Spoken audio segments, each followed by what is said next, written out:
And so we continue. Good morning. Our love and our sympathy and our prayers are extended to Irene Carmen this morning and her family on the sudden death of her oldest son, Bruce. Bruce, who lived in BC, was here for a wonderful visit with Irene and Andrea earlier this summer. Irene, our most heartfelt condolences. On the other side of Life Circle, we welcome and congratulate Brian and Wendy on the birth of their latest grandchild. This is the second little girl born to Shannon and her husband, Ryan. Victoria was born on Monday, September the 11th. And Brian, we've seen the pictures.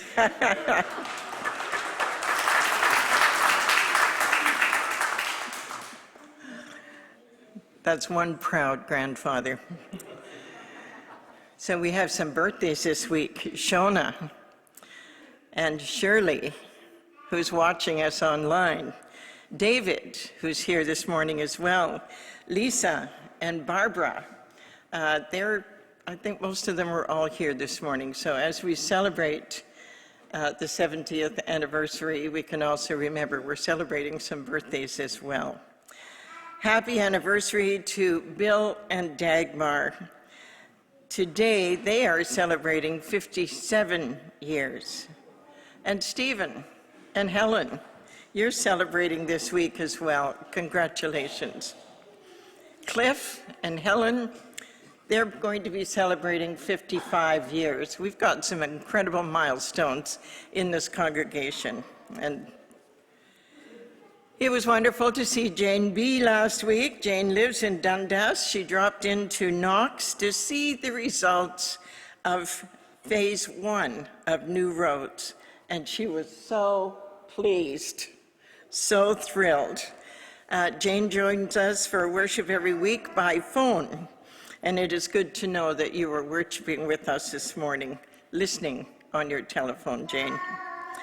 COVID is around, and we are thankful for vaccines, and it was nice to be able to remove masks and be a little bit less cautious for the last 6 or 8 months. However, masks are becoming mandatory in some of our institutions, again, particularly our healthcare. So please be wise and stay safe.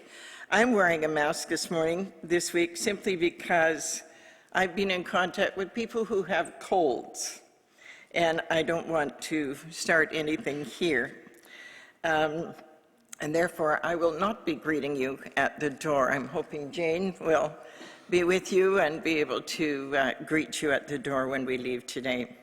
We have people in hospital recovering from surgeries and falls, so I ask that you continue to remember Jim and Jack and Phyllis in your prayers this week. There are a couple of pictures that mark some very special occasions of our church family that have taken place in the last couple of months. The first one is of our dear friends who have gone to be with the Lord. We remember, have we got that slide? We remember Pamela and Claudia, Gordon McPherson, and Merrill Mitchell, and Mike Marsden.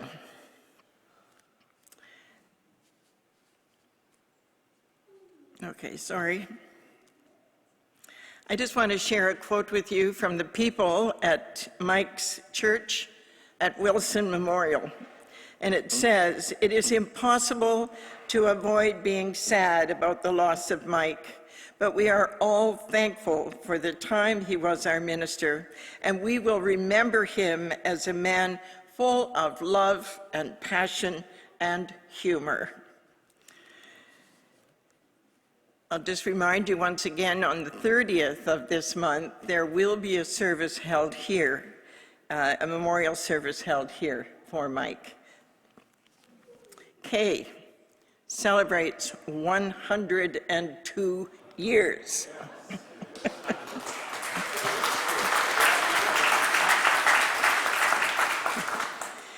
Kay has not slowed down. Among many other activities, she's out walking and enjoying Oakville's parks with Sheena every week. And we have met one of our new little precious girls that have been born this summer.